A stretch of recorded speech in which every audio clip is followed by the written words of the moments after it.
Hello बच्चों, मैं मनीष शर्मा आप सभी का कंसेप्ट वेव एकेडमी के ऑनलाइन प्लेटफॉर्म पर स्वागत करता हूं।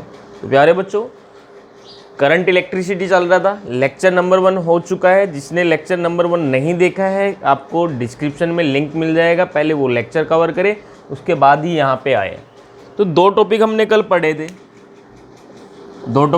पढ़े थे करंट इलेक्ट्रिसिटी में, ठीक है।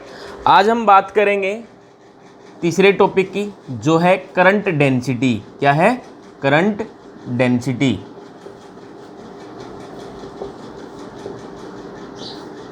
तो लिखेंगे सभी करंट डेंसिटी में, लिखेंगे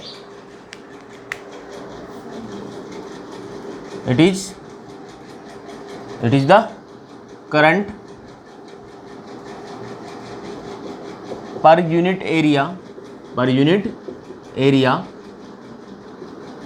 normal to the direction of current, तो बेटे क्या बोला मैंने बोला current, it is the current per unit area, मतलब करंट और एरिया की रेशो है करंट डेंसिटी। और आगे क्या बोला है? Current per unit area normal to the direction of current, ध्यान देना बात पे। अब मान लो ये कंडक्टर है आपके पास, क्या है? ये कंडक्टर है, ये इसके क्रॉस सेक्शन है, ये क्या है? क्रॉस सेक्शन, ठीक है भाई। कितना करंट निकल रहा है बेटे यहाँ से? मान लो आई करंट फ्लो हुआ, कितना? इस कंडक्टर में आई करंट फ्लो हो रहा है, ठीक है। ये भाई एरिया है, ये क्या है? ये क्रॉस सेक्शन एरिया कितना है? ए है। तो ध्यान देना बात पे, डेफिनेशन में क्या बोला गया है? It is the current per unit area, it is current per unit area normal to the direction of current. Area जो है वो क्या है? नॉर्मल है डायरेक्शन ऑफ करंट के। नॉर्मल का मतलब परपेंडिकुलर, समझ गए? परपेंडिकुलर। एरिया किधर है? एरिया ये है, और करंट किधर है? ये है। तो नॉर्मल तो हुआ, जो एरिया ये है, ये करंट के क्या हुआ? नॉर्मल हुआ। नॉर्मल मतलब परपेंडिकुलर हुआ। क्लियर है बात? कोई दिक्कत? तो भाई करंट डेंसिटी को जे से डिनोट किया जाता है। किससे डिनोट किया जाता है? जे से डिनोट किया जाता है। अब दो केस बनेंगे। Case number 1, if current density या फिर जे इज यूनिफॉर्म। जे क्या है? यूनिफॉर्म है। अगर करंट डेंसिटी यूनिफॉर्म है तो करंट जो होगा वो क्या होगा भाई? जे इंटू ए होगा। बोलो, कोई दिक्कत यहां तक? नहीं। यूनिट क्या होगी? यूनिट और लिख लो इसकी सबसे पहले। ये एम्पियर में, और एरिया किस में होगा? मीटर स्क्वायर में होगा। तो एम्पियर पर मीटर स्क्वायर इसकी यूनिट होगी, ठीक है। उसके बाद बात करते हैं। अब ये हाँ तो बोल दिया हमने जे यूनिफॉर्म है, तो हमने लिख दिया आई इक्वल टू जे। यदि, या फिर बोल सकते J is not uniform, J is non uniform. अगर नॉन यूनिफॉर्म होगा, मतलब कहीं करंट डेंसिटी कम है, कहीं ज़्यादा है, कहीं कम कहीं ज़्यादा, तो उसको नॉन यूनिफॉर्म बोलते हैं। तो क्या लिखेंगे भाई? I is equal to J dot D A. मतलब यहाँ पे डी ए क्यों लिया हमने? ध्यान देना बात पे। डी ए क्योंकि पूरा जो एरिया ऑफ क्रॉस सेक्शन है, पूरे कंडक्टर की बात कर रहे हैं हम। करंट डेंसिटी कहीं पे कम है, कहीं पे ज़्यादा है, कहीं पे कितनी, हाँ। तो डिफरेंस है करंट डेंसिटी का। तो हम क्या करेंगे? थोड़ा थोड़ा एरिया लेंगे, डीए एरिया, मतलब छोटा सा एरिया लिया, उसमें करंट डेंसिटी फाइंड करेंगे, कर लेंगे बेटे। फिर क्या करेंगे? प्लस करेंगे। अगला जो छोटा सा एरिया है उसकी करंट डेंसिटी फाइंड करेंगे, उसको ऐड करेंगे, टोटल हो जाएगी। फिर आगे जितने डी ए एरिया करके टोटल एरिया की करंट डेंसिटी फाइंड करके उनको ऐड करना है। इंटीग्रेशन क्या रिप्रेजेंट करता है? सम को या फिर एडिशन को तो रिप्रेजेंट करता है। क्लियर है बात? कोई दिक्कत? अगर करंट डेंसिटी नॉन यूनिफॉर्म है तो आई क्या होगा? इंटीग्रेशन करेंगे जे डी ए का। कोई दिक्कत यहां तक? नहीं। और बता दूं आपको, ये एक वेक्टर क्वांटिटी होती है। क्या होती है? वेक्टर क्वांटिटी होती है। मैंने लिखा जे वेक्टर डी ए वेक्टर, ऐसे भी लिख सकते हैं इसको। करंट डेंसिटी और एरिया वेक्टर। देखो ध्यान देना, अगर मैं पूरे एरिया की बात करता तो वो वेक्टर नहीं है, लेकिन मैं कुछ उसका एरिया पे, एरिया का क्या हमने लिया, छोटा सा कंपोनेंट ले लिया हमने, डीए ले लिया। अब स्मॉल जो एरिया होता है ना वो वेक्टर होता है, ये चीज़ आपको पता होनी चाहिए। पूरे एरिया की बात करें तो वेक्टर नहीं होता, लेकिन जो स्मॉल एरिया जो होता है, मैंने डीए लिखा है तो वो क्या होता है, वेक्टर होता है। तो भाई जे वेक्टर डॉट डीए वेक्टर आ गया। कब? जब नॉन यूनिफॉर्म है।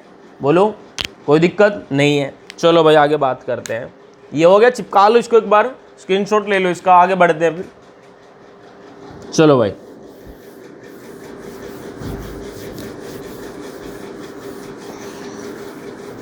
ध्यान देना बात पे। अब मान लो इस तरीके का है कंडक्टर,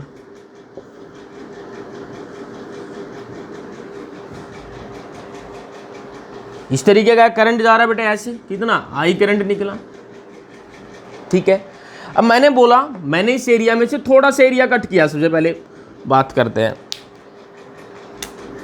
ये एरिया कट कर लिया हमने, ये क्या है, डीए एरिया है। कितना एरिया? DA area. तो भाई डीए वेक्टर किधर होगा? डीए वेक्टर ये होगा। देखो एक चीज बता दूं मैं आपको, एरिया जो होता है स्केलर होता है, एरिया वेक्टर क्या होता है, जब हम छोटा सा पार्ट उसमें से कट करते हैं तो एरिया वेक्टर बन जाता है। एरिया वेक्टर क्या होता है, सरफेस के परपेंडिकुलर होता है। जैसे ये सरफेस है, इसके परपेंडिकुलर मान लो सरफेस है, तो इसका एरिया वेक्टर किधर होगा? ऊपर होगा। ये है तो इसका एरिया वेक्टर किधर होगा? इस पे परपेंडिकुलर होगा, या फिर पीछे की तरफ परपेंडिकुलर होगा। तो भाई डी ए वेक्टर। करंट कितना, इसमें से करंट मान लो कितना गया बेटे, डी आई करंट गया। कितना गया? डी आई, क्योंकि थोड़ा सा एरिया कट किया हमने, उसमें से करंट कितना जाएगा? स्मॉल करंट जाएगा, इसलिए हमने डी आई से लिख दिया। क्लियर है बात? तो हम क्या लिख रहे थे? करंट डेंसिटी लिख रहे थे, या फिर हमने लिखा था जो डी आई होगा वो क्या होगा? J vector dot D A vector. बोलो बात आई समझ में? अभी तो लिखा था I equal to J vector dot D A vector, integration किया था, लेकिन यहाँ तो हमने इस वाला करंट निकाला ना, इस एरिया वाला डी आई। टोटल के लिए क्या करेंगे? इंटीग्रेशन करेंगे। टोटल के लिए क्या करेंगे? इंटीग्रेशन करेंगे। ये लो भाई इंटीग्रेशन कर दिया। क्लियर है बात? तो ये कितना आ गया? आई आ गया। ये कितना आ गया भाई? चलो इंटीग्रेशन छोड़ो, पहले तो इसको देखो। डी आई जो है इसका करंट है, उसको जी जे डी ए लिख दिया। अब देखो जब भी हम डॉट प्रोडक्ट खोलते हैं दो वेक्टर्स का, तो क्या लिखते हैं? ए वेक्टर डॉट बी वेक्टर को क्या लिखते हैं? ए बी कोस थीटा लिखते हैं। क्या लिखते हैं? A B cos theta. ठीक है भाई। तो भाई डी ए में और डी आई में कितना एंगल है? सॉरी उल्टा लिख गए ना हम, D I is equal to J D A लिखा है ना, इसको जे। देखो डी ए वेक्टर कौन सा लेना है, एरिया कौन सा लेना है? जो normal to the direction of current है। डेफिनेशन में क्या लिखा था? It is the current per unit area. Current कौन सा? Normal to the direction of current. Area कौन सा लेना है? Normal to the direction of current लेना है। बोलो तो एरिया ये है, करंट की डायरेक्शन में एरिया क्या होगा बेटा? ये एंगल अगर थीटा दिए क्या होगा? डी ए कोस थीटा होगा ना। अरे बोलो, कंपोनेंट में रिजोल्व करना आता है। डी ए है तो बेटे ये कौन सा होगा? D A cos theta. और इधर कौन सा होगा? D A sine theta. तो बेटे लिख दिया जे डी ए कोस थीटा। तो डी आई है, और टोटल के लिए बेटे आई, बोलो कितना हो जाएगा? जे डी ए कोस थीटा। बोलो आई बात समझ में या नहीं आई? बेटे अगर एरिया वेक्टर अगर ऐसा सरफेस होता, ध्यान देना बात पे, तो बेटे एरिया वेक्टर किधर होता? उधर ही होता। करंट भी किधर होता? उधर होता। तो 0 डिग्री एंगल बनता। तो कितना लिखते? आई इजिकल टू जे ए लिखते, कोस 0 कितना हो जाता? 1 होता है। क्लियर है बात? चलो भाई ये नोट हो गया, आगे बढ़ते हैं। इसको और लिख लो, integration J vector dot D A vector. Vector form में लिख दिया ना इसको, J vector dot D A vector. Clear है? अभी आपने फ्लक्स पढ़ा था। फ्लक्स क्या पढ़ा था? E dot D S. याद आया कुछ? तो फ्लक्स क्या था? ये इलेक्ट्रिक फील्ड का फ्लक्स था। ये भी फ्लक्स की तरह दिख रहा है आपको। फ्लक्स की जगह कितना आ गया भाई? फाई की जगह आई आ गया, ई की जगह जे आ गया। तो ये क्या है? करंट डेंसिटी का फ्लक्स तो है। इसको क्या बोलेंगे? It is the flux of current density. क्या है? करंट डेंसिटी का फ्लक्स है। बोलो बात आई समझ में या नहीं आई? कोई दिक्कत? चले भाई, क्लियर है ना सबको?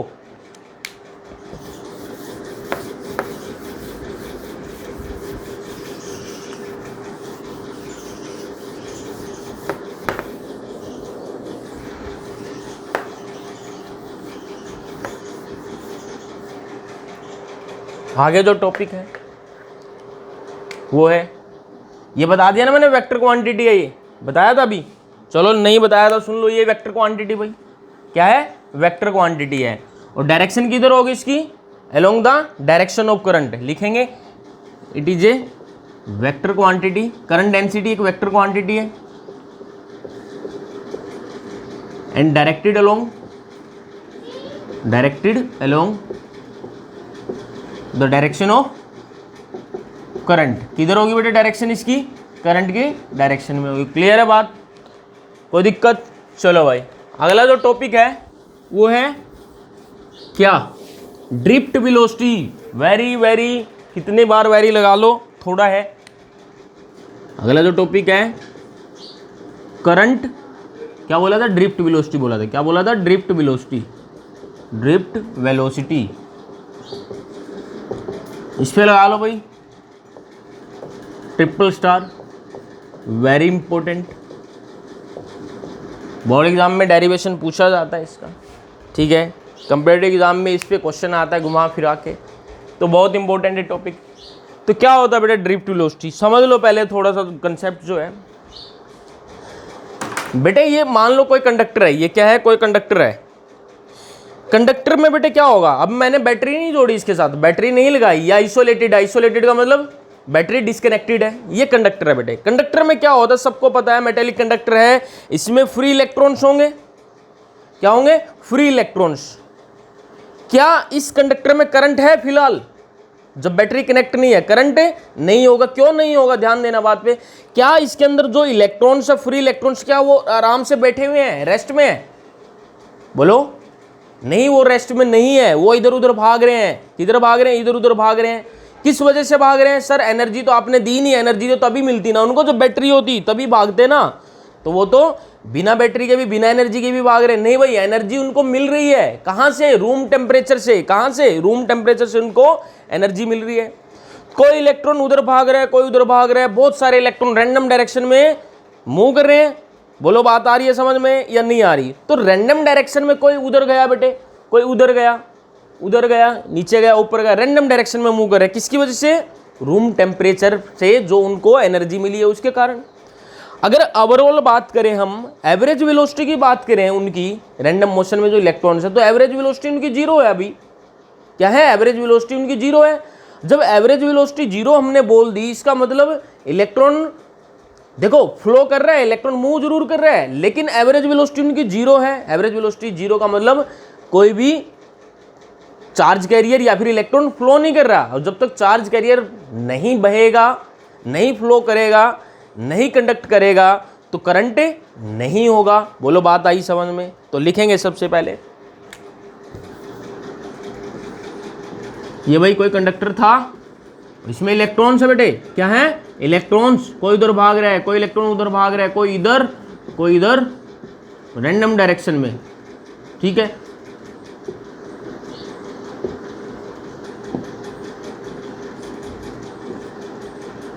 ठीक है, तो लिखेंगे, सभी लिखेंगे। In the absence of battery, first point इसमें रोमन में लिखेंगे, in the absence of battery. बहुत सिंपल सा कंसेप्ट है, ध्यान से समझना। In the absence of battery, the free electrons present in the absence of battery, the free electrons present in conductor moves in random direction with different speeds, moves in random direction with different speeds. So their average velocity becomes zero. So their average velocity becomes zero and their random motion is due to room temperature. Their random motion is due to room temperature. लिख लिया सबने। जब वो random motion में होंगे ना, तो उनकी जो वेलोसिटी होगी बेटे, कितनी कितनी वेलोसिटी से मूव कर रहे होंगे, बोलो। VRMS से लिखते बेटे, root mean square velocity. Kinetic theory of gases, KTG में आपने पढ़ा होगा पिछली क्लास में। VRMS कैसे निकालते हैं, √3 kT/m। बोलो याद आया किसी को, नहीं आया सर। 10⁻⁶ मीटर पर सेकंड। देखो बेटे कितनी हाई स्पीड है, 10⁻, ये किस पे बेटे, रूम टेम्परेचर पे। मैं लिख देता हूँ एट रूम टेम्परेचर। ये स्पीड होती है बेटे इलेक्ट्रॉन्स की रूम टेम्परेचर पे। कितनी, 10⁻⁶ मीटर पर सेकंड। कितनी, बहुत ज्यादा। कोई उधर भाग रहा है इतनी स्पीड से, कोई उधर भाग रहा है, तो एक दूसरे की स्पीड को कैंसिल आउट कर देंगे, एक दूसरे के इफेक्ट को कैंसिल आउट कर देंगे, तो नेट जो स्पीड होगी इनकी कितनी होगी भाई, 0 होगी। बोलो एवरेज जो स्पीड होगी बेटा इनकी कितनी होगी, 0 होगी। बोलो बात आई समझ में या नहीं आई? क्यों 0 हुई? क्योंकि रैंडम डायरेक्शन में है भाई।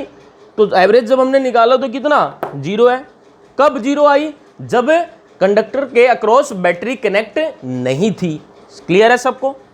चलो भाई अब सेकंड पॉइंट में लिखेंगे, सेकंड पॉइंट रोमन में डाल के, इसी में ड्रिफ्ट वेलोसिटी में लिखेंगे। मैंने battery is connected across this conductor, when a battery is connected across this conductor,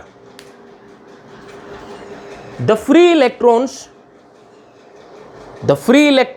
in the conductor, the free electrons in the conductor acquire a particular direction,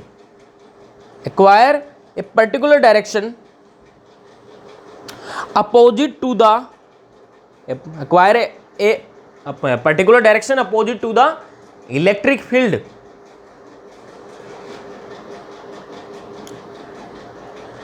and now their speed is called, yeah, their velocity is called, now their velocity is called drift velocity, now their velocity is called drift velocity. बोलो बात आई समझ में? क्या बोला मैंने? एक बार picture बना लेते हैं इसकी, ध्यान देना बेटे बात पे। ये वही कंडक्टर है, ये क्या है, कंडक्टर है। फ्री इलेक्ट्रॉन्स थे इसके अंदर, रैंडम डायरेक्शन में मूव कर रहे थे। जब तक बैटरी नहीं थी, एवरेज वेलोसिटी कितनी लिखी थी हमने, एवरेज कितनी लिखी थी, 0 लिखी थी। जब हम बैटरी कनेक्ट कर देंगे इसके अक्रॉस, क्या किया हमने, बैटरी कनेक्ट कर दी इसके अक्रॉस, तो बेटे ये पॉजिटिव टर्मिनल, नेगेटिव, यहाँ हाइयर पोटेंशियल, यहाँ लोअर पोटेंशियल। इलेक्ट्रिक फील्ड हमेशा higher potential to lower potential होती है बेटे। इलेक्ट्रिक फील्ड की डायरेक्शन क्या होगी इस कंडक्टर के अक्रॉस, ये वाली डायरेक्शन होगी सर, बिल्कुल सही बोला। इलेक्ट्रिक फील्ड की डायरेक्शन क्या, हाइयर पोटेंशियल से लोअर पोटेंशियल। अभी फ्री क्या है इसके अंदर, इलेक्ट्रॉन्स है। अभी मेटेलिक कंडक्टर है होने को तो यहाँ पॉजिटिव चार्ज भी है, नेगेटिव चार्ज भी है, लेकिन पॉजिटिव चार्ज मूव नहीं करेगा। पॉजिटिव चार्ज कहाँ होता है, एटम के न्यूक्लियस में होता है, वो मूव करने के लिए फ्री नहीं है। तो कौन फालतू है इसमें, इलेक्ट्रॉन्स है जो मूव करने के लिए तैयार है। जब इलेक्ट्रॉन्स, यहाँ पे जितने भी इलेक्ट्रॉन्स थे वो क्या करेंगे, इलेक्ट्रिक फील्ड के अपोजिट डायरेक्शन में। आपको पता है नेगेटिव चार्ज का जो मोशन होता है वो इलेक्ट्रिक फील्ड के अपोजिट डायरेक्शन में होता है, करंट के अपोजिट डायरेक्शन। कल बताया था ना, हाँ, नेगेटिव चार्ज उधर मूव करेगा तो करंट किधर होगा, उसके अपोजिट डायरेक्शन में होगा। अभी करंट किधर है बेटा, यहाँ करंट की डायरेक्शन क्या है, अरे पॉजिटिव टर्मिनल हाइयर पोटेंशियल से लोअर पोटेंशियल होती है, करंट की डायरेक्शन उधर है, तो इलेक्ट्रॉन किधर मूव करेगा, इधर मूव करेगा। चलो भाई इलेक्ट्रॉन्स इधर मूव कर रहे हैं, इलेक्ट्रॉन्स इधर मूव कर रहे हैं, सारे इलेक्ट्रॉन क्या करेंगे, इधर मूव करेंगे। समझ में आई बात या नहीं आई? ठीक है, तो अब जो इनकी वेलोसिटी होगी वो क्या, कौन सी वेलोसिटी कहलाएगी, ड्रिफ्ट वेलोसिटी कहलाएगी। क्या कहलाएगी, ड्रिफ्ट वेलोसिटी। क्लियर है सबको बात या नहीं? चलो ड्रिफ्ट वेलोसिटी का रिजल्ट निकालते हैं कि कितनी होती है, उसकी वैल्यू हम फाइंड करते हैं। चलो ध्यान देना बात पे। अभी न्यूटन की मोशन इक्वेशन सबको पता है कि न्यूटन की मोशन इक्वेशन क्या है, v equal to u plus a t होती है सर। हाँ, v फाइनल वेलोसिटी होती है, u इनिशियल वेलोसिटी होती है, a एक्सेलरेशन होता है, t टाइम होता है। ठीक है सर, तो यहाँ पे लिख देते हैं हम। हमें क्या निकालना है, फाइनल वेलोसिटी तो निकालनी है। इनिशियल तो 0 थी नहीं, एवरेज वेलोसिटी। अभी आपको फाइनल निकालनी है, तो फाइनल जो वेलोसिटी होगी बेटे इनकी vd से लिखेंगे, इससे लिखेंगे vd से। और जो vd वेलोसिटी क्या होगी बेटे, u प्लस ए टी की जगह बेटे टाउ वर्ड यूज कर रहे हैं। टाउ, टाउ जो है बताऊंगा क्या है, ये टाइम के लिए वर्ड लेटर यूज किया, ग्रीक लेटर है टाउ, ये टाइम के लिए मैंने यूज किया, टी की जगह यूज किया। क्या होता है अभी डिस्कस करेंगे इस बात को। ठीक है भाई, हमने न्यूटन की मोशन इक्वेशन लगाई, ड्रिफ्ट वेलोसिटी निकाले। इनिशियल वेलोसिटी कितनी बेटे, 0, अरे बोलो 0 होगी। एक्सेलरेशन, एक्सेलरेशन क्या होता है याद है, बल्मा, सबको याद होगा बेटे ये तो फॉर्मूला। तो एक्सेलरेशन क्या होता है बेटे, एफ बाय एम, बोल नहीं रहे, क्या होगा, F by m. Q E, force कितना होता है बेटे, क्यू ई होता है चार्ज इंटू इलेक्ट्रिक फील्ड, क्या होता है, फोर्स होता है, एफ बाय क्यू, यही होता है ना। इलेक्ट्रिक फील्ड क्या होती है, फोर्स पर यूनिट चार्ज, तो एफ क्या होगा, क्यू इंटू ई। तो बेटे एफ की जगह कितना, क्यू इंटू ई, अपॉन में कितना बेटे, एम। बोलो बात आई समझ में या नहीं आई, ठीक है। ये क्या बेटे, टाउ, ये क्या है, टाउ। क्यू कितना है बेटे, क्यू की वैल्यू रिप्लेस कर दो यार, इलेक्ट्रॉन्स है, एक इलेक्ट्रॉन में चार्ज कितना होगा, माइनस ई लिख दो ना, वैल्यू बाद में पुट करते रहना जब न्यूमेरिकल आए। अभी क्या बेटे, माइनस ई लिख सकते हैं ना, प्रोटॉन पे प्लस ई, इलेक्ट्रॉन पे माइनस ई, ठीक है, ये आ गया बेटे। और क्या लिख सकते हैं इसको, माइनस ई, ये टाउ अंदर ले लो इसके, अपॉन एम, ये बेटे ई, ये क्या है ई, ये क्या है, ये बेटे ड्रिफ्ट वेलोसिटी आ गई किसकी, इलेक्ट्रॉन की। बेटे ये किसी एक इलेक्ट्रॉन की निकाली, एवरेज निकाली, मतलब हमने कितनी, minus e tau upon M into ई। तो नोट कर लो इसको जल्दी से,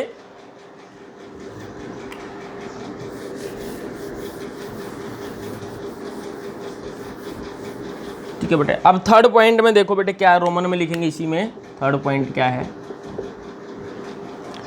भाई, इलेक्ट्रिक फील्ड, ये एवरेज रिलैक्सेशन टाइम, ये मास, ये ई, वैल्यू सबकी पुट करेंगे जो भी है।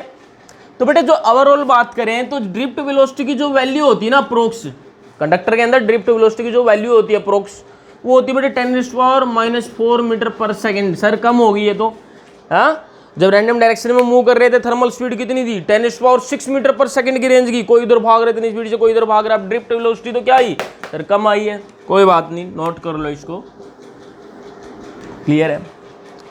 अब बेटे बात करते हैं, किसकी बात करते हैं, ये क्या था टाउ, यहाँ पे इसकी बात कर रहे थे ना, ये देख लो एक बार टाउ क्या है, टाउ है बेटे एवरेज रिलैक्सेशन टाइम, क्या बेटे एवरेज रिलैक्सेशन, और लिखने से पहले ये लिख लेना, पहले इसके नीचे relaxation time, average relaxation time, क्या बोला बेटे मैंने, ये नोट हो गया, इसको इरेज कर रहा हूँ। टाउ क्या, एवरेज रिलैक्सेशन टाइम, ये होता है बेटे lambda upon V R M S, lambda upon V R M S. V R M S तो पता होगा बेटे, अभी पढ़ी थी, रूट मीन स्क्वायर स्पीड, जो रैंडम डायरेक्शन में स्पीड थी without in the absence of battery, कितनी थी 10⁻6 मीटर पर सेकंड, वो रूट मीन स्क्वायर स्पीड थी, उनकी रूम टेम्परेचर पे स्पीड थी। ये लैम्डा क्या है, ध्यान देना बात पे, जब इलेक्ट्रॉन्स रैंडम डायरेक्शन में मूव कर रहे थे इन द एब्सेंस ऑफ बैटरी, तो बेटे क्या होगा, इतने सारे इलेक्ट्रॉन इधर उधर भाग रहे हैं तो टक्कर होगी या नहीं होगी उनकी आपस में, होगी बिल्कुल। तो बेटे लैम्डा जो है, देखो एक इलेक्ट्रॉन मान लो, यहां एक इलेक्ट्रॉन था, यहां टकराया किसी इलेक्ट्रॉन से, एक इलेक्ट्रॉन मान लो मूव कर रहा था रैंडम डायरेक्शन में, यहां किसी इलेक्ट्रॉन से टकराया, अब अगली टक्कर उसकी मान लो यहां पे हुई है बेटे, अगली टक्कर कहां हुई है, यहां पे। तो बेटे दो सक्सेसिव कोलिजन, इनको क्या बोलेंगे, टू सक्सेसिव कोलिजन, एक कोलिजन ही है और सक्सेसिव वर्ड यूज किया, मतलब उसके जस्ट बाद वाला कोलिजन, इनके बीच का जो पाथ होगा वो क्या होगा बेटे, मीन फ्री पाथ। क्या होगा बेटे, लैम्डा क्या है, mean free path, mean free path, या फिर बेटे बोल देते हैं, क्या बोल देते हैं, distance between two successive collision, two successive collisions, दो सक्सेसिव कोलिजन्स के बीच का जो डिस्टेंस है वो लैम्डा होगा बेटे। और कितनी स्पीड से भाग रहा था ये, वीआरएमएस से भाग रहा था। तो बेटे ये क्या है, एवरेज रिलैक्सेशन टाइम, मतलब दो टक्करों में कितना टाइम लगा, दो सक्सेसिव कोलिजन में कितना टाइम लगा, वो तो टाउ है बेटे, यहाँ पे क्या है, टाउ। समझ में आई सबको बात, या अभी भी डाउट है, क्लियर है, ठीक है बेटे, नोट करो इसको जल्दी से, हो गया, चलो भाई।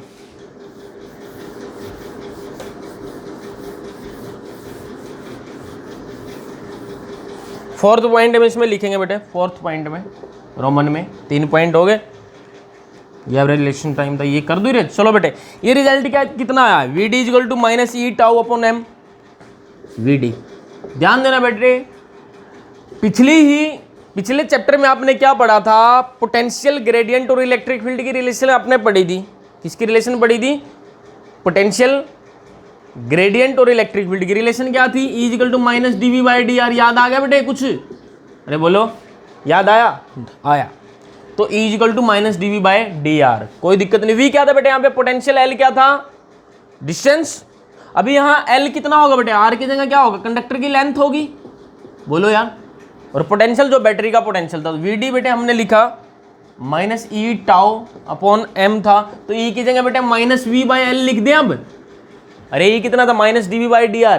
dV क्या था बेटे, पोटेंशियल डिफरेंस। यहाँ कंडक्टर के अक्रॉस कितना पोटेंशियल लगाया था आपने, V वोल्टेज की बैटरी थी तो V, लेंथ कितनी थी बेटे कंडक्टर की, L, तो V बाई L लिख सकते हैं। तो बेटे माइनस से माइनस कैंसिल आउट, तो E tau m V upon L। बेटे ये भी इस फॉर्म में भी लिख सकते हैं आप, ड्रिफ्ट वेलोसिटी का फॉर्मूला, भले E को रिप्लेस कर दे V बाई L से। बोलो आई बात समझ में या नहीं आई, ठीक है। एक लास्ट चीज और रहती बेटे इसमें, मोबिलिटी ऑफ चार्ज कैरियर। बेटे मोबिलिटी ऑफ चार्ज कैरियर क्या होती है, mobility of charge carriers. Charge carriers तो पता होगा ना बेटे, जिसकी वजह से करंट कंडक्ट करता है कोई भी मटेरियल, वो उसके चार्ज कैरियर्स होते हैं। कल बताया था इलेक्ट्रोलाइट में positive negative ion charge carrier होते हैं, मेटल के अंदर क्या फ्री इलेक्ट्रॉन चार्ज कैरियर होते हैं, और सेमीकंडक्टर के अंदर इलेक्ट्रॉन्स एंड होल्स क्या होते हैं, चार्ज कैरियर्स। तो मोबिलिटी ऑफ चार्ज कैरियर्स क्या होता है बेटा, इसके बारे में बात कर लेते हैं। क्या होती है बेटे मोबिलिटी को, इसको म्यू से डिनोट करते हैं बेटे, किससे, म्यू से, ग्रीक सिंबल है म्यू, ठीक है बेटे। ये होता है ड्रिफ्ट वेलोसिटी, बोलो drift velocity per unit electric field.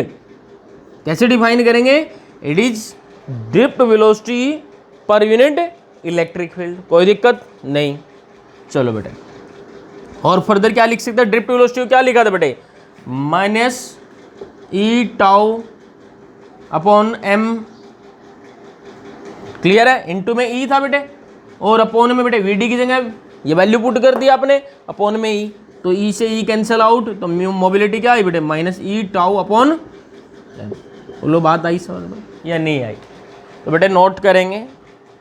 आज की क्लास में इतना बहुत है, ठीक है। अगली जो क्लास होगी उसमें हम डिस्कस करेंगे करंट और ड्रिफ्ट वेलोसिटी के बीच की रिलेशन, वो भी बेटे बोर्ड एग्जाम के लिए बहुत इंपॉर्टेंट है। करंट, कंडक्टर में कितना करंट था, और इलेक्ट्रॉन की ड्रिफ्ट वेलोसिटी क्या थी बेटे, करंट की डायरेक्शन यही थी ना कंडक्टर में, और इलेक्ट्रॉन की ड्रिफ्ट वेलोसिटी क्या थी बेटे, वीडी। तो इन दोनों में रिलेशन की बात करेंगे बेटे, ठीक है। बहुत सिंपल सा कंसेप्ट है, ठीक है। तो बेटा नोट करेंगे इसको जल्दी से। दो टॉपिक आज हमने कवर किए, कौन कौन से, current density and drift velocity. बेटे जिसको जो भी डाउट है कमेंट बॉक्स में जरूर लिखें, ठीक है। तो आज के लिए इतना बहुत है, अगली क्लास में मिलते हैं। Thank you so much.